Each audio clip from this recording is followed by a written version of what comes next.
yoklarga bizni toşladı. Kız tuğanlarım, inge yakınlarım, ko'nglimga sizga tolpindi. Bele qozadan Xudoyim saqlasin, bir tuğanlar, bir onadan tuğanlar, baxit yeneşe bir-biriga otlasin, bir qiyodan bir chiqqan bolalar. Bele qozadan Xudoyim saqlasin, bir tuğanlar, bir onadan tuğanlar, baxit yeneşe bir-biriga otlasin, bir qiyodan bir chiqqan bolalar.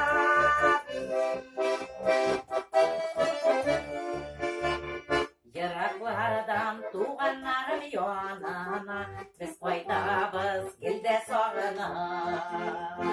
Bir oyoqqa jiyamiz biz yana, qushlar kebek boshli boshqini.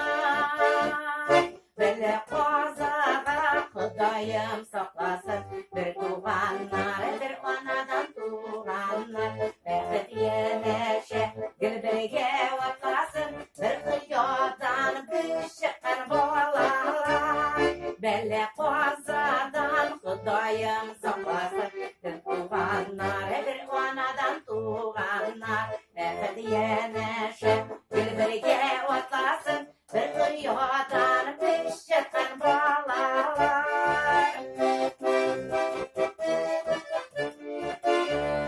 Toralışsak da biz tuğanlar, yiroqlashsa da bizning oralar. Kechirgan shodalar, qani qo'ydilar, tuğani bo'lg'anqa o'rtab sog'inchlar.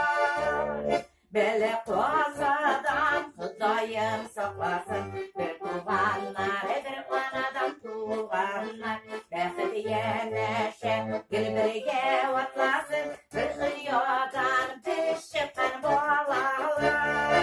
Bele qozadan Xudoyim saqlasin,